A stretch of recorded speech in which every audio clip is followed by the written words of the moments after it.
this presentation, just to give you a sense of the roadmap, what lies ahead. And there's Sean, do you recognize that? Yeah, I stuck that photo in there. So first about the Trail Conference, if you haven't met us, who we are, what we do, my own personal experience with accessibility issues, and perhaps in a little backwards twist, after talking about that, we'll define what is accessibility and why is it sometimes hard to pin down a definition that works for everybody. Next, connecting accessibility and sustainability, two, again, big pop buzzwords in the trail community and how they're connected. And then finally, the big thing I want you all to leave with is my call to action, which is something I tell my team all the time, and anyone I come in contact with, is don't let perfect be the enemy of good. Far too often, people have a vision of what they want, and they spend so long paralyzed about concern about not reaching that they do nothing. And I think the time of doing nothing is past. Let's start doing things and not be paralyzed by the idea of having everything be perfect. And at the end, we're not going to read them together, but anybody who wants a copy of this presentation, I'll have some links at the end of resources. So, Trail Conference, New York, New Jersey Trail Conference. As was pointed out, our name is pretty equitable, but in reality, most of our miles are in New York. And as has been a recurring theme today, New Jersey does not have a lot of funding in support of public lands management and trails in particular. So in New York, we have a lot of initiatives like the Conservation Corps, large ecological stewardship initiatives, things that are completely absent in our New Jersey program simply because there isn't the funding, the willingness, the interest. I'm not sure wherever funding comes from, it does not exist for those purposes. So when we talk about the organization, I'm always looking for ways that we can take best practices from New York and imitate them in New Jersey, but using more grassroots volunteer initiatives. So I point out here, I don't like the term volunteer powered because when I hear that, I think, oh, staff are driving and volunteers are pushing, For the Trail Conference, we are made up of volunteer committees who are genuine leaders. The role of our volunteers is to dictate what they think is important, the issues they see. Our role, the staff team, is often to get them what they need to rectify those issues. So I say we're volunteer directed in addition to being volunteer powered. Through that model, we develop, build, and maintain trails. We've been doing that for over 100 years, since 1920. We protect trail lands through support and advocacy. And we do our best to educate the public in responsible use of trails in the natural environment. So we have workshops, ecological stewards, trailhead stewards. Pretty much a stewardship, I've learned, is a word that means any activity that we like. So it's a very broad term, and we act on stewardship in almost every possible definition of the word. One thing we're most known for is our maps. Traditionally, these were paper or tie-back printed maps, but increasingly people look to digital maps that we produce. We do trail construction and maintenance, so we have thousands, as Dylan said, about 2,000 volunteer maintainers who go out to blaze, mark, and report on trail issues. But we also have trail crews, both volunteer and AmeriCorps. Dylan said he was a product of our AmeriCorps program. I was also a trail builder on our corps back in 2013. Ecological stewardship, so everything from detection dogs, which sniff out lanternflies, to Conservation Corps members who pull invasive species. We are increasingly doing more and more for ecological stewardship. We publish books in addition to maps, and we run programming out of our headquarters in Mahwah, which kind of acts like a visitor center to some of the Bergen County parks. So if you're ever leaving Manhattan, driving north, and pass by that big Mahwah sign, feel free to pull off and get a pot of coffee or something. We have about 10,000 individual members, 100 organizations that make us up. That's why we're called the conference. These member organizations come together. And through that model, we maintain, presently, I think just shy of 2,200 miles of trail, including some of the local long distance trails like the Appalachian Trail, Highlands Trail, Long Path, SRT, and over 200 different parks, nature reserves, and areas. So we are spread very thin. We have one New Jersey program coordinator, one long distance program coordinator, and myself kind of to support everything that happens in New Jersey. So it really comes back to volunteers doing the work on the ground. So enough about us. This is different. This is kind of stepping out of my comfort zone. So I've been asked to give talks about accessibility several times for different partners, and those always focused on very technical requirements. So, what is the ODAG, the Outdoor Developed Areas Accessibility Guidelines, versus FSTAG, the Forest Service Trail Accessibility Guidelines? What are the grades and the distances? And for this presentation, Dylan specifically said, I don't want you to dive deep into that. I want you to talk more about the human matters of accessibility your experience and why it's important. So this is a little more, touchy-feely than I normally give my accessibility talks. So bear with me as I go through this for the first time. And like I said, if you do like the crunchy stuff, I do also have a presentation that's a little more into the technicalities of layout and design. So I am the ugly baby on the left, and the cute baby on the left is my brother, Jamie. Jamie has Down syndrome and cerebral palsy. With that comes a whole host of other, activity of daily living challenges, everything from he uses hearing aids, wears glasses, has balance issues, fine motor control, language, cognitive, everything. Jamie is my favorite person in the world, and he is, as someone who loves the outdoors, a constant reminder of why accessibility is so important and so hard to boil down to what people often think, which is the black and white nature of accessibility. People often say, is this trail accessible, and expect a yes or no answer.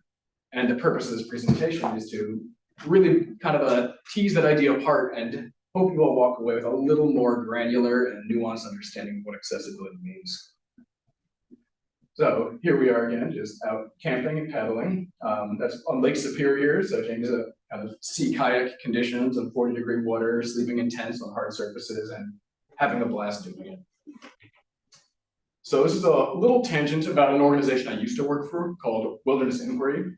And Wilderness Inquiry, unlike many groups, which I think very recently have decided that, diversity, equity, inclusion, accessibility are the hot buzzwords, they've been doing this a long time, and they've centered it. It has not been an afterthought or a talking point. It has been, that is the reason they exist, is that kind of programming. So part of their mission statement here is to connect people of all ages, backgrounds, identities, and abilities through shared outdoor adventures, so that all people can equitably experience the benefits of time spent in nature. And this is on the left, this is a picture I took with a group called Enabled Athletes. I've also been out with combat veterans, people, quadriplegics in sea kayaks, amputees up in the boundary waters. So really seeing just the reality of what it is to have people of all abilities and backgrounds out in nature, doing things that most guide agencies would say, I'm sorry, we can't do that with you, or here's a better fit for you. Wilderness Inquiry's mission was, we're running this trip. If you want to come, you're coming. And that's it. So their story, I think, and bear with me because it will get to a point that's relevant to this presentation, but in 1977, special interest groups sought to introduce motorized boats into boundary waters. If you're not familiar with that area, it's north of kind of Wisconsin, Minnesota, between us and Canada. Beautiful, pristine, moose and loon territory, just quiet, small backwaters. And a senator at the time had the audacity to say something, which was, the handicapped, elderly, and women could not enjoy this area because motors weren't allowed. So I think we all know today that is a patently ridiculous statement, but at the time, that was the argument being used to say we need to allow oil, motor, gas, and big vehicles in here to fundamentally alter the characteristics of the area to accommodate these people. So the person who would go on to found, I'm sure called WI, was called upon by his sister, who at the time worked at the Minnesota State Council on Disability, to call this out as being a ridiculous statement. And of course, the best way to prove it's ridiculous is to go out with people who are being told that they cannot use this area. So a trip was organized, which included, again, women, wow, incredible idea, people who use wheelchairs, people who were deaf, and they had a long, prolonged, primitive backcountry trip in the boundary waters, came back and testified in Senate hearings to say, we went with the right accommodations and support, we are able to have a fantastic time up there, and in part because of that, efforts to introduce modes that wilderness failed. So the reason I bring this up is because today when we talk about getting people into the outdoors, making the outdoors accessible, a lot of people think, oh, that means a wide flat trail. You've got to bulldoze a wide flat trail into the woods so that these people can enjoy it. And I think that we are moving in the right direction, but elements of that attitude still remain. And I wanted to just point out the moral of this story is that accessibility is not always about changing the environment. It can be changing attitudes or providing people with the tools they need to enjoy experiences. And I think real accessibility is when you meet in the middle, when you have to have the conditions on the ground, but you also have to have the tools and support for people. So to make that even more personal and hopefully connected to you all and your life experience, whether we Think of it this way or not, we are all in some way constantly considering the unique needs of the nature-loving people in our lives. And some of these needs are invisible or even ephemeral. So I will go through some examples. My wife has asthma. What are her accessibility considerations? If I say, honey, let's go for a hike, just what are things that would prevent her from going on that hike? Altitude, yep. That's a question. That's an accessibility issue, is access to the information about what's the altitude. Is it 7,000 feet or 700 feet? What else might impact her ability to take part in an activity? Air quality. Air quality, yeah, what's the air quality index that day? What's the temperature? What's the humidity? My wife doing the same hike at 7,000 feet on a cold, dry day versus 700 feet in a warm, muggy day. One of those is accessible to her and one of those is not. And the information makes all the difference. My wife's best friend has Crohn's. We invite her camping. What do you think is the first thing she asks about? Anyone who knows what Crohn's is, kind of a bowel intestinal issue? Where's the bathroom? Bathrooms, yeah. If there is a bathroom, she can do anything. That's all she needs. Just give me a restroom and I can go on that hike. No bathroom, no trip. That's the accessibility issue for her, is the infrastructure to support her needs. Oops, back. And I'll skim through. I just went on a backpacking trip with my friend. Fit, bikes a lot, real like go-getter guy, doesn't own the gear, doesn't know how to navigate the backcountry, but he can physically do everything. But he can't do that until he gets the guidance and the gear he needs. Friend with muscular dystrophy, friend in Jersey City who doesn't own a car. My mother quit a recent spine surgery. My father has arthritis. Again, something that maybe you ask him on Monday if he can do the hike, can't do it, knees hurt. Ask him the next week, absolutely, no problem. That accessibility changes and it's invisible, but that doesn't mean it's not real. Sister-in-law being nervous alone in the woods. Actually, I kind of ran through this with my wife and she said, I never hiked alone until you showed me how to use the events at that because before that, I wasn't confident in navigating. I didn't have the tools I needed to feel comfortable, so I didn't go. That was the barrier, making that experience inaccessible to her. Taught her how to use an app. She's out there all the time on her own now. And finally, the newest addition to my roster of friends and family, my little nephew just turned 2. Well, you know, what are his needs on a hike? If I want to go out with him, what does that look like? So, understanding that all of these people, and I'm sure now you're thinking about your life, you know, who can do what? How do we define accessibility? If we're also used to saying, you know, ADA, yes or no, this is a lot more complicated when we talk about this. So, turning all of that into a workable definition. First thing, bold, accessibility is not synonymous with wheelchair accessible. That is the biggest thing that people say, this trail is or is not accessible, and I want to do away with that. Accessibility is the act of designing in a way which excludes the minimum amount of people. And even if you look at the federal guidelines, the people who have actually read beyond the 1 or 2 headline sentences, when talking about trails, the actual federal guidelines say, not that you have to be perfect, but that to the extent practicable, you must make efforts to be accessible. So, term Trails for All is also a more accurate and kind of inclusive term that's getting more popularity lately. So when we look at trails from a design and construction standpoint, it's important to consider that each design aspect or structure that you put along a trail can serve as what we often call a filter. A filter is something through which a person cannot pass.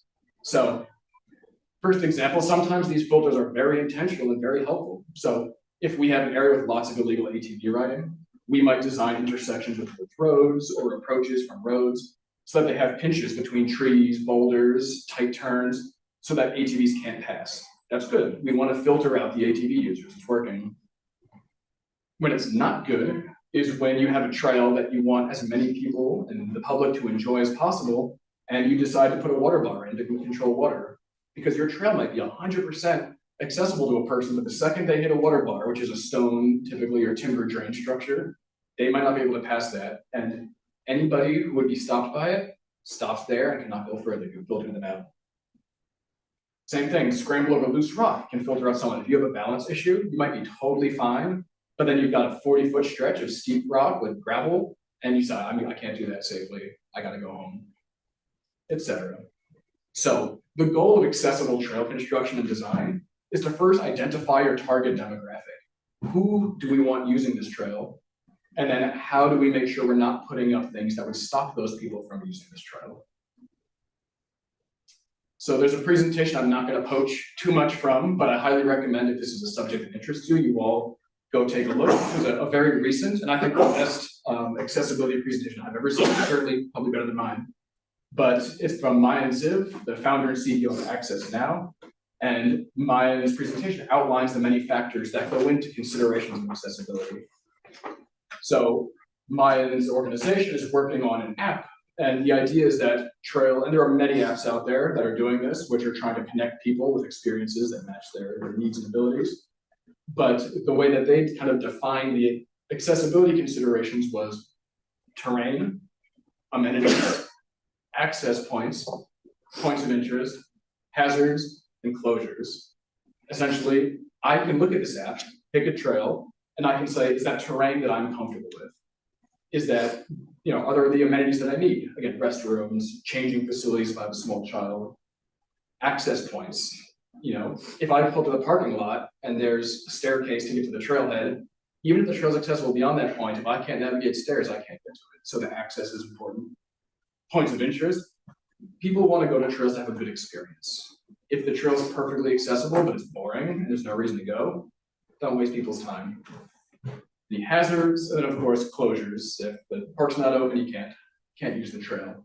So I just really like this because I think this is a more holistic view of what does it mean to be accessible. And it's not about telling people, yes, this is or no, it isn't. It's curating the right information so that they can look it up and they can decide for themselves what is a good fit for them. So, common misconception with a bit of a snarky, tongue-in-cheek picture there. The common misconception is that when you hear or think about accessible trails, they have to be large, paved, or at least surfaced with gravel crush. And that they're going to lack the character of a traditional footpath, and they're going to impact the environment. And I have been in so many meetings, both trails and parking lots. These are the two things where if you catch them, people will be talking on both sides of their mouth. They'll say, we want more people to use the park. Our goal is to connect it and make it open to as many people as want to visit. It was okay, so what are you putting in a parking lot? So, oh, no parking lot. No, we want people to use it, we just don't want them to get to it. We don't want them to access it. So if you want to have people visit, unless you've got good public transit, you need a parking lot. And also, if you want to make a trail accessible to everybody, then you need to build a trail that's accessible to everybody. And it can be very hard to pin people down who say they want these things and actually say, so what does that mean from an environmental standpoint? What from a compliance, from a permit standpoint, from the character of the trail? That's when the conversation tends to move on. And then lo and behold, you never have the access you need. So again, reiterating, that's not true. Accessibility can be done in a way that is harmonious with the natural environment. And from a trail builder perspective, accessible and sustainable trail design elements are often very similar, which I think helps put people at ease when they think about what that might mean for their parks. So accessibility and sustainability, break it. And if that's my backyard trail and I'm the one who walks it, it's done. It's going to hold up to that use of one person going back and forth. But if I have 2,000 people a week using that trail, then it no longer applies. So there is no single definition of what a sustainable trail looks like. You need to consider where is it, what are the conditions, and most importantly, what's the traffic and visitation going to be like? So sustainability is not like accessibility. It's not a binary black and white. It's a combination of many factors. And the reason that we talk so much about sustainability is because when done right, sustainable trail will minimize the reconstruction and maintenance efforts. We've all heard today about how hard it is to find funding for routine maintenance in parks. A lot of that can be ameliorated by making trails that are sustainable. And that's one of our big fights in the trail building world, is saying, instead of just rebuilding these trails, can we get approval and permission to reroute them slightly? Yes, you're disturbing a little more ground, but the end result will be much more sustainable, cause less erosion, less damage, be more pleasant. So often it's better, rather than repairing a trail in place, to identify why is it degrading in the first place, and can we reroute it so that it is more sustainable. We want to minimize the environmental impact. Like I said, unsustainable trails cause erosion. Erosion impacts waterways, deposition, preaching to the choir. We all know erosion is the thing we don't want to exacerbate with our trails. And maximize the quality of experience for the user. So the connection that we want to draw today is that sustainable trails, when done right and with modern design elements, which credit to Tom Hennigan, who's not here, the mountain bike community has done a really good job, I think, redefining what sustainable trail construction looks like. Hikers are renowned for just hiking up the nearest ditch right to a mountaintop and then right down the same ditch. Mountain bikers cannot do that, so they've been forced to invent sustainable trail building, and the hiking community, I think, is finally just catching up to that. So, sustainable design and accessibility go together. These circles might be a little closer than reality, but it illustrates the idea that of the principles, there are a few things that might be sustainable but not accessible and vice versa, but most of the basic concepts are shared by the two. So, to review some of those, accessible surfaces. Accessible surfaces are defined as stable, which means that they're not permanently affected by weather conditions and can sustain normal wear and tear from expected use. There are lots of definitions and tests you can do. Anyone knows what a rotational dynamometer is? That's one of the tools that can be used to assess the stable and firm surfaces. Firm means it resists deformation by indentations. I think one of the traditional things is taking a bike with a thin tire, rolling it over a surface and seeing after it rolls by, is there any evidence it was there? Is there a dent or a track? So, as you can imagine, these are the exact same things we want with a sustainable trail surface. We want something that's stable, that's not going to erode, it's not going to wash away. We want something that's firm. We want boots. We don't want leaving tracks or kicking mud everywhere. So if you are building a trail to sustainable standards, you are already going to have a tread surface, which is by definition accessible. Next, you've got cross slopes. So cross slope in this diagram is the A right there. The cross slope describes the slope perpendicular to the tread. So here, if you're walking down the arrow of B, A is kind of the outslope. So I'm standing on a trail. How tilted out am I versus how level am I? Sustainable trail construction does not want flat trails. If your trail's flat, what's going to happen? It'll pool water. It'll pool water. Yeah. All of sustainable trail building is about getting water off your trail. That's it. It is just the logistics of getting water to not sit on your trail, which means a lot of flow, a lot of curve, and a lot of gentle grades to help get water off. Now, the nice thing is you want it to be gentle, so up to but not exceeding 5%. 5 is the max. And accessible design, you can have some cross slope, but the idea that a sustainable trail is not going to be outsloped, to make it sustainable, you want it to be pretty close to that under 5%, gentle enough for water to flow over. So those two are pretty much in alignment. Accessible outslopes and sustainable outslopes can coexist. And in accessible grades. This one's fascinating because this is the wisdom I always hear from people who think they know about accessible trails. What's the maximum grade an accessible trail can have? Shout it out if you think you know. No one, okay. Maybe I scared you off my talk. I always hear people say 5%. That's the magic number. Everyone says an accessible trail is no more than 5%. And they say it with such confidence. So I'm here to share some really exciting news then for people who didn't know. If you want to be compliant with federal trail accessibility guidelines, you can go up to 5% for any distance. And I think a lot of people see that first bullet and that's where they stop reading. But you can go up to 8.3% for up to 200 feet. So over 8% grades. You can go up to 10% for a short 30-foot span. And you can go all the way up as high as a 12% grade, as long as it's not for more than 10 feet at a time. So there's a lot more latitude in planning an accessible trail in terms of grades and slopes. Now there's one final caveat there. More than 30% of the total length of the trail can't have a steepness of over 8 to 30%. So people who think trail layout design is kind of a simpleton's effort, I challenge you to take a topographic map and do the mathematics on this when doing the layout design process on the desk. So get your graph paper and calculator handy. But this is something which I think surprises a lot of people, and I hope expands the definition of what an accessible trail can be. It can be a little more backcountry, it can be a little more steep and rugged. It does not have to be a boring, flat, straight line. And people who need accessible trails don't always want flat, boring, straight lines. So let's start building trails that are more exciting and give them challenges. One thing, this is I think my favorite of all of these, in accessibility terms, these are called accessible resting intervals. So this means that you've got a minimum of 5 feet of almost kind of level. 2% is ideal, up to 5%. And what this means is pretty much a trail cannot just go up in perpetuity. It can go up for a bit and then it has to go level, and then up, and then level. And what that means is that someone can have a chance to catch their breath, especially if you're using a chair where you're using your arms to push. You want to have an opportunity to give your body a break, sit somewhere where you can let go of the wheels and not move anywhere, nice flat surface. But same thing for people just catching their breath.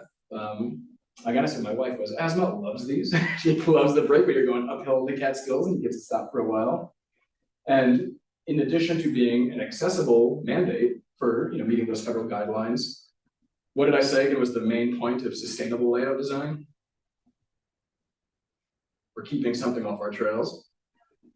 Water, yeah. We want everyone to use our trails except for water. We want water to get off our trails. When water is flowing down an uninterrupted slope, it gains momentum, it gains speed, it picks up more sediment, and the longer water goes down a slope, the more velocity it uses to just scour that trail into a ditch. If you design a trail with what we call grade reversals, where it goes down and up, and then down and up, down and up, every time the trail flattens or reverses, water shoots off the side if you built it right. So these are very gentle drains that if they're built properly, you don't even notice them when you're hiking. You don't think you're walking on drains. It's just that water does not like going uphill. So you make the water go 1 or 2% upslope, the water will go off the trail. Water's very lazy. So that's another example of if you're designing a trail sustainably, you're going to be building in accessible resting intervals, often without even knowing it. So the takeaway here is that building accessible trails doesn't need to radically change how you approach layout design considerations. If you're working with experienced trail builders who are following modern best practices, using durable surfaces, outslopes, sustainable grades, grade reversals, then you're already a good percentage of the way towards understanding and implementing best practices for accessible trails. So again, it's a lot more nuanced than that. There are areas where no amount of layout design puzzles will get you to meet those federal accessibility standards 100%. But like I said, the takeaway here is don't let perfect be the enemy of good. If you can design as much of your trail as possible to be sustainable, you're also going to make sure that more people can enjoy it. So, reiterating that call to action, don't let perfect be the enemy of good. Just because your project might not get that gold seal stamp of full ADA. So ADA is Americans with Disabilities Act. ABA is the Architectural Barriers Act. Usually people refer to ADA when talking about trail construction, but technically the Architectural Barriers Act is what dictates the standards of construction. So that's why there are 2 acronyms. So just because you don't reach that full standard doesn't mean that you're not going to help more people access and enjoy trails. So I thought the best way to kind of illustrate this was do like a virtual walkthrough. Let's pretend we are all hanging out with Jamie and going outdoors together. So here's a picture of Jamie on the stairs and traditional, conventional accessibility knowledge. How accessible are stairs? Not good. They're the enemy, right? Stairs are the nemesis. They're the devil of accessible trail design. However, my brother Jamie, again, has severe balance issues. This trail before the staircase was built was a loose scramble of rocks, and he would not be able to go up it. Because this staircase was made, Jamie was able to climb it and continue his hike. So what might render something inaccessible to someone else might open it up for another person. And in this case, it's not as though this trail was wheelchair accessible up to this point. So we are not excluding anybody who wasn't already here by building a staircase. All we're doing by building the staircase is opening it up to more people. We're not going to hit everybody with this structure, but it is better, safer, and people can do it with more confidence than a loose rock scramble. So in this case, I would argue that the construction of the staircase was an accessibility success because it allowed someone who wouldn't have been able to go further on this trail. Here we are again. So we've got a nice, muddy, slick area. I remember that one. I was doing my best not to fall over while helping Jamie with a hand. But even though that little, probably 4x4, 6-inch round log did absolutely nothing to fix the issue, it was put there. Someone had a reason for putting it there, and its presence allowed Jamie to walk in a way that he wouldn't otherwise. He has tactile and texture sensitivity. If he was told that he had to walk ankle deep in slippery mud, he would not have been very happy. So something as simple as like a balance beam log can allow someone to pass something that would have prevented them from going further. And finally, often interpretation is missed when we talk about accessibility. So signage, the content in signs, there's a growing body of best practices about what information should be communicated at trailhead kiosks and signage. We've all seen styles of tactile signs, signs that use Braille. This sign did not implement most of those accessibility features. However, it was designed to be very visual, give large, full color photographs of the expected conditions, what's coming up, what you're going to see. And for people who not just, again, for Jamie, he's not a big reader, but the pictures allow us to look and say, do you want to do this? This is what you're going to do. So when you get here, don't be surprised or upset or afraid. And we can talk through that together. So rather than a wall of text, making sure you have something that's big, visual, engaging. You can see the communication using big crossouts. This is not a good or even, great or even good accessible bit of signage, but it is better to have this than to not have signage at all. And I think the goal and the balance we need to strike is we always want to move towards the best we can do. But again, we don't want to say, let's tear this sign down or not improve it or let it kind of get destroyed by tree blowdowns because it isn't a perfect accessible sign. Let's keep it up until we get something better. So the way that I engage with this when I'm looking at trails through this kind of accessibility lens is, remember that bullet point of all my friends and family and all of their considerations for taking a hike? I imagine I'm going on a hike with all those people, a big crowd of 10 friends and family. And every time I get through one section of the trail, I ask myself these two questions. At what point would each of them have to turn back? If I'm doing a long, rugged hike, there's probably some point along my ridiculous experience that one of them would say, this is where I stop. And have them identifying where would a loved one have to stop on this experience? And then how can we change it so that we can all go further together? And I think that is the way that I think about accessibility. So I use the word spectrum here and I want to retract that. I think I've heard the word spectrum implies there's a movement from one end to another. And accessibility is more kind of like a buffet. You pick and choose different things. Like, how do I compare a cognitive disability to a sprained ankle? Like, they're not on a spectrum. Like those are not on the same wavelength. But it's, everybody has a unique buffet of needs and challenges. So don't forget that it is unique to everybody. It's not always visible. And just because you're not going to hit that perfect federal yes or no wheelchair accessible ADA standard doesn't mean that you should stop looking for, identifying, and doing your best to eliminate any barriers to participation that you can find. So that's it. So any questions, feedback on that?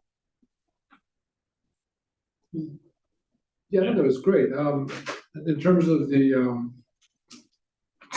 instead of spectrum, the choices, a pretty common sort of more urban parks issue is as people get older, more infirm, just physically they need rest stops frequently, where they're afraid to take the walk. It's not a physical barrier at any point, it's just not sure making the distance. Do you have any guidance or ideas on how to provide places just for comfort, safety, for rest, like benches, boulders, logs? Yeah, I love the fact that you're identifying benches are kind of the front country standard, but boulders and logs can serve that same purpose as long as they're set in a way that is clear and intentional, that this is a resting spot. One thing I don't remember if it was in the bullets for those kind of accessible, those resting intervals, there often are width requirements for those too. So in addition to just being an area where it levels out, these should also be wide areas. And often, ideally, that's paired with an area where you can sit or rest. So for those reasons. Any kind of guidance on spacing of those? I believe, again, anyone who knows more than I do, quote me. Just roughly. I thought it was 500 feet for those resting intervals. Yeah. That's reasonable. Yeah, but that's a perfect example of thinking outside the box. Don't think, oh, we need to airlift benches every 500 feet along the trail. Think we need to give people a place to rest. And benches can be hard to get out of sometimes too. So when I worked at Wilderness Inquiry, one thing they were very big on was what they called the functional ability approach when talking about what people needed. They did not say, Peter, you're an expedition guide. You've got 12 people. Here's a list of their diagnoses. Here's a list of their conditions. We're not given that because that's not useful. If I hear that somebody has arthritis, it's like, okay, is your knees? Is your shoulders? Is it always there? Can you lift things? Can you walk? Though that's what I need to know is what do you need help doing and what can you do comfortably?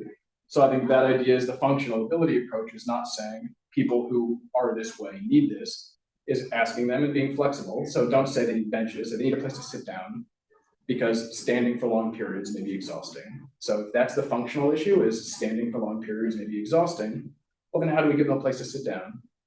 Or one thing I'm a big favor of, how do we make shorter experiences for them? Most people love hiking loops. People don't like out and backs. It feels bad to say, oh, I'll walk 1/10 of a mile up this great trail, turn around and come back. You don't feel like you've accomplished something. So one of those, again, small kind of accessibility light things that I'm trying to do is say, how can we have small experiences that are self-contained, that are satisfying, but are short? Because a lot of people, they don't have the stamina or the interest. Like there's an entry loop with the first trailhead, it's maybe a half-mile round. Yep.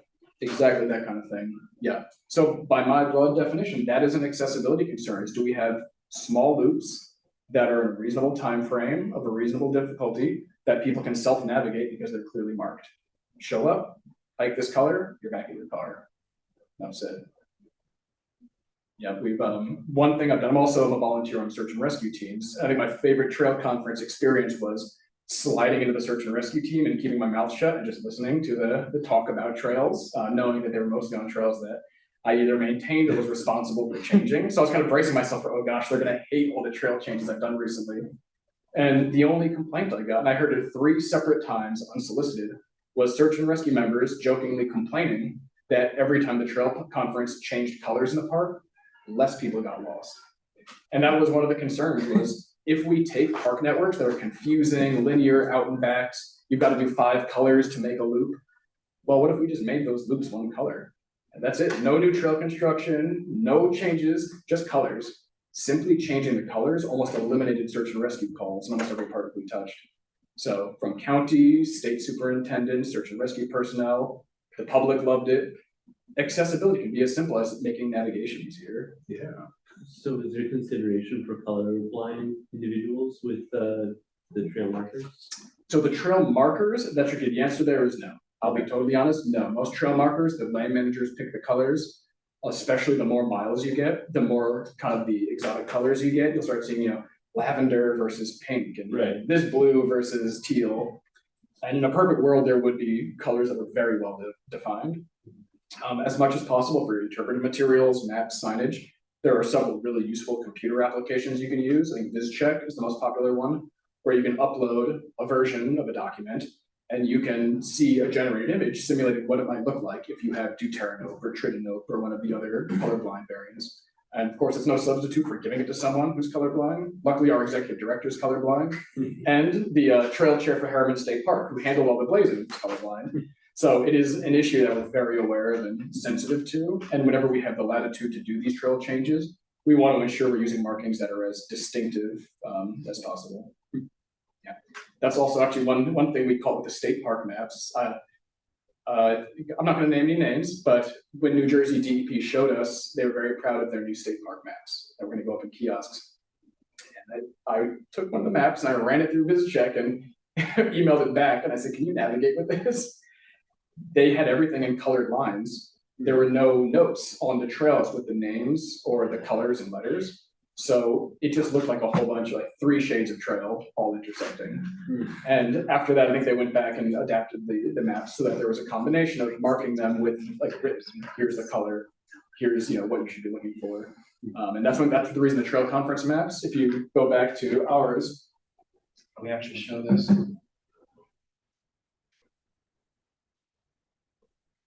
There we go.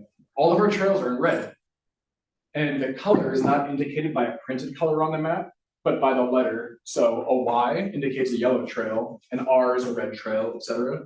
And that is specifically for both color blindness. And did you know we all are colorblind in certain light conditions? You ever try to look at a color picture when the sun's just set and you've got a trail map? You're colorblind. So again, it goes back to the idea that accessibility is not just for somebody else that we're doing to feel good or, check a box. We are all one step away from needing these accommodations. When I bought my house with my wife, every house we toured, I said, can I get in on a wheelchair? Do I have a kitchen, a restroom, and a bedroom on the ground floor? And the person said, every person we asked said, do you have a family member? And I said, no, but what if I got in a car accident on the way here? This is my forever home. I'm building it forever. So we need to plan our parks and our infrastructure the same way, not just for someone else to feel good about ourselves, but for yourself, for your future self, for your parents. So just wanted to show you that. That is a colorblindness accommodation right there, that map design. Joe's wondering. Yeah, that's the reason. So, all right, that's my time. Thank you.